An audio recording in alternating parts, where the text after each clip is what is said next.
ದಳಪತಿಗಳ ಭದ್ರಕೋಟೆ ಚಿತ್ರ ಹಾಸನದಲ್ಲಿ ಪ್ರಜ್ವಲ್ಗೆ ಹೀನಾಯ ಸೋಲು. ದಳಕೋಟೆಯಲ್ಲಿ ಕಾಂಗ್ರೆಸ್ ಗೆಲುವಿನ ಕೇಕೆ.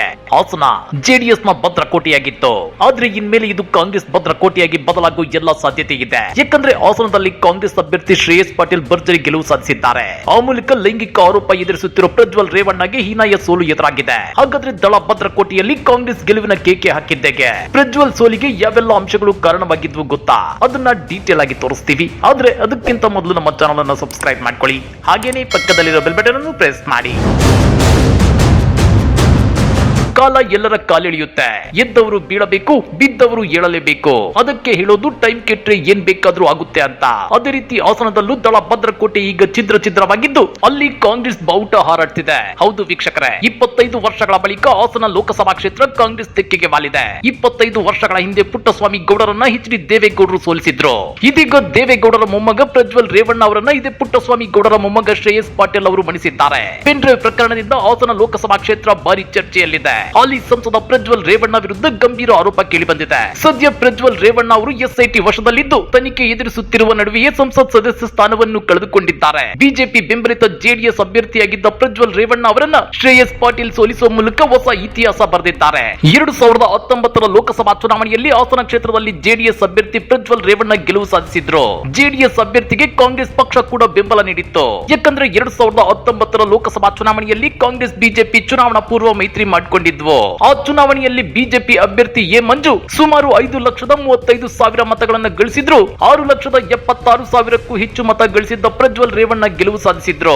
ಆದ್ರೆ ಈ ಬಾರಿ 2024 ಲೋಕಸಭಾ ಚುನಾವಣೆಯಲ್ಲಿ ಹಾಲಿ ಸಂಸದ ಪ್ರಜ್ವಲ್ ರೇವಣ್ಣಗೆ ಬಿಜೆಪಿ ಬೆಂಬಲ ನೀಡಿತ್ತು. ಪ್ರಜ್ವಲ್ ರೇವಣ್ಣ ಎನ್ಡಿಎ ಅಭ್ಯರ್ಥಿಯಾಗಿ ಕಣಕ್ಕಿಳಿದಿದ್ರು. ಕಾಂಗ್ರೆಸ್ ಪಕ್ಷ ಮಾಜಿ ಸಂಸದ ದಿವಂಗತ ಜಿ ಪುಟ್ಟಸ್ವಾಮಿ ಗೌಡ ಅವರ ಮೊಮ್ಮಗ ಎಂ ಶ್ರೇಯಸ್ ಪಾಟೀಲ್ ಅವರನ್ನ ಕಣಕ್ಕಿಳಿಸಿತ್ತು. ಹಾಗಾದ್ರೆ ಪ್ರಜ್ವಲ್ ಹೀನಾಯ ಸೋಲಿಗೆ ಅದೇನ್ ಕಾರಣ? ಆ ಕುರಿತ ಅಂಶಗಳನ್ನ ಪಟ್ಟಿ ಮಾಡೋದಾದ್ರೆ 3 ಪ್ರಮುಖ ಕಾರಣಗಳು ಎದ್ದು ಕಾಣ್ತವೆ. ಅವೇನು ಅನ್ನೋದನ್ನ ಒಂದೊಂದಾಗಿ ತೋರಿಸ್ತೀವಿ ನೋಡಿ. ನಂಬರ್ 1, ಕುಟುಂಬಸ್ಥರ ನಡುವಿನ ಮುಸುಕಿನ ಗುದ್ದಾಟ.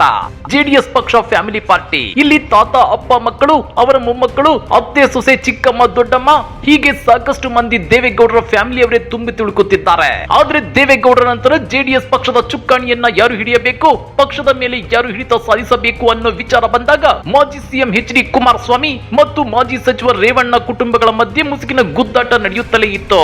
ಕುಮಾರಸ್ವಾಮಿ ಒಂದು ಮಟ್ಟಿಗೆ ಪಕ್ಷದ ಮೇಲೆ ಹಿಡಿತ ಸಾಧಿಸಿದ್ದು, ರೇವಣ್ಣ ಕುಟುಂಬಸ್ಥರಿಗೆ ಟಿಕೆಟ್ ಕೊಡೋ ವಿಚಾರದಲ್ಲಿ ಕುಮಾರಸ್ವಾಮಿ ಆಗಾಗ ಅಪಸ್ವರ ಎತ್ತುತ್ತಲೇ ಇದ್ರು.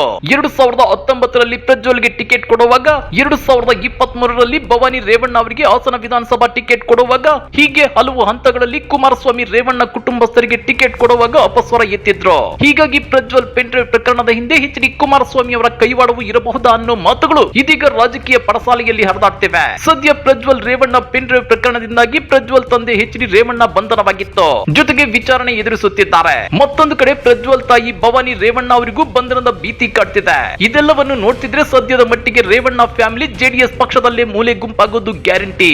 ಭವಿಷ್ಯದಲ್ಲಿ ಇದರ ನೇರ ಲಾಭ ಸಿಗೋದು ಯಾರಿಗೆ? ಮಾಜಿ ಸಿಎಂ ಎಚ್ ಡಿ ಕುಮಾರಸ್ವಾಮಿ ಅವರಿಗಲ್ವಾ? ನಂಬರ್ 2, ಲೈಂಗಿಕ ದೌರ್ಜನ್ಯ ಆರೋಪ. ಇನ್ನ ಈ ಸಲದ ಹಾಸನ ಲೋಕಸಭಾ ಚುನಾವಣೆಯಲ್ಲಿ ಪ್ರಜ್ವಲ್ ಸೋಲಿಗೆ ಅತಿ ಮುಖ್ಯ ಕಾರಣ ಅಂದ್ರೆ ಅದು ಪ್ರಜ್ವಲ್ ಮೇಲೆ ಕೇಳಿ ಬಂದಿದ್ದ ಲೈಂಗಿಕ ದೌರ್ಜನ್ಯ ಆರೋಪ ಮತ್ತು ಎಲೆಕ್ಷನ್ಗೆ 2 ದಿನ ಇದ್ದಾಗ ಹಾಸನದ ಆದಿ ಬೀದಿಗಳಲ್ಲಿ ಪ್ರಜ್ವಲ್ ರದ್ದು ಎನ್ನಲಾದ ಅಶ್ಲೀಲ ವಿಡಿಯೋಗಳಿರೋ ಪೆನ್ ಡ್ರೈವ್ಗಳು ಸಿಕ್ಕಿದ್ದು ಅಂದ್ರೆ ತಪ್ಪಾಗಲಾರದು. ಪೆನ್ ಡ್ರೈವ್ ನಲ್ಲಿರೋ ವಿಡಿಯೋಗಳು ಕೇವಲ 2 ದಿನದಲ್ಲಿ ಹಾಸನದ ಉದ್ದಗಲಕ್ಕೂ ಕಾಡ್ಗಿಚ್ಚಿನಂತೆ ಹಬ್ಬಿ ಪ್ರಜ್ವಲ್ ಇಮೇಜ್ ಡ್ಯಾಮೇಜ್ ಮಾಡಿವೆ ಅನ್ನೋ ಮಾತುಗಳಿವೆ. ನಂಬರ್ 3, ಬಿಜೆಪಿ ದೋಸ್ತಿ ಹೆಸರಲ್ಲಿ ಒಳೆಯಿಟ್ಟು. ಇದು ಅತಿ ಮುಖ್ಯವಾದ ಕಾರಣ. ಎನ್ಡಿಎ ಅಭ್ಯರ್ಥಿಯಾಗಿ ಪ್ರಜ್ವಲ್ಗೆ ಟಿಕೆಟ್ ಕೊಡೋದಕ್ಕೆ ಹಾಸನದ ಬಿಜೆಪಿ ಮುಖಂಡರಿಗೆ ಸುತಾರಾಂ ಇಷ್ಟ ಇರಲಿಲ್ಲ. ಅದರಲ್ಲೂ ಬಿಜೆಪಿ ಮಾಜಿ ಶಾಸಕ ಪ್ರೀತಂ ಗೌಡ ಹಲವು ಸಲ ಇದನ್ನ ನೇರವಾಗಿ ವಿರೋಧಿಸದಿದ್ರು ಪರೋಕ್ಷವಾಗಿ ತಮ್ಮ ಮಾತುಗಳ ಮೂಲಕ ಆಕ್ರೋಶ ಹೊರಹಾಕ್ತಾನೆ ಇದ್ರು. ಇನ್ನು ದಳಪತಿಗಳ ವಿರುದ್ಧ ಬಹಿರಂಗವಾಗಿ ಪೆನ್ ಡ್ರೈವ್ ಸಮರ ಸಾರಿದ್ದು ಬಿಜೆಪಿ ಮುಖಂಡ ದೇವರಾಜೇಗೌಡ. ಕಳೆದ ಡಿಸೆಂಬರ್ ತಿಂಗಳಿನಿಂದಲೂ ತಮ್ಮ ಬಳಿ ಇವರ ಅಶ್ಲೀಲ ವಿಡಿಯೋಗಳಿವೆ ಅಂತ ಹೇಳ್ಕೊಂಡು ಬಂದಿದ್ರು. ಹೀಗಾಗಿ ಹಾಸನದಲ್ಲಿ ಜೆಡಿಎಸ್ ಅನ್ನ ಮುಗಿಸೋಕೆ ಅಲ್ಲಿನ ಸ್ಥಳೀಯ ಬಿಜೆಪಿ ಮುಖಂಡರು ದೋಸ್ತಿ ಹೆಸರಲ್ಲಿ ಒಳೆಯೇಟು ಕೊಟ್ಟಿದ್ದಾರೆ ಅಂದ್ರೆ ತಪ್ಪಾಗಲಾರದು. ಅದೇನೇ ಇದ್ರೂ ಇವತ್ತು ಹಾಸನದಲ್ಲಿ ಮತ ಎಣಿಕೆ ಮಾಡುವಾಗ ಪ್ರಜ್ವಲ್ಗೆ ಪ್ರತಿ ಹಂತದಲ್ಲೂ ಹಿನ್ನಡೆ ಅಂತ ಬರ್ತಾ ಇತ್ತು.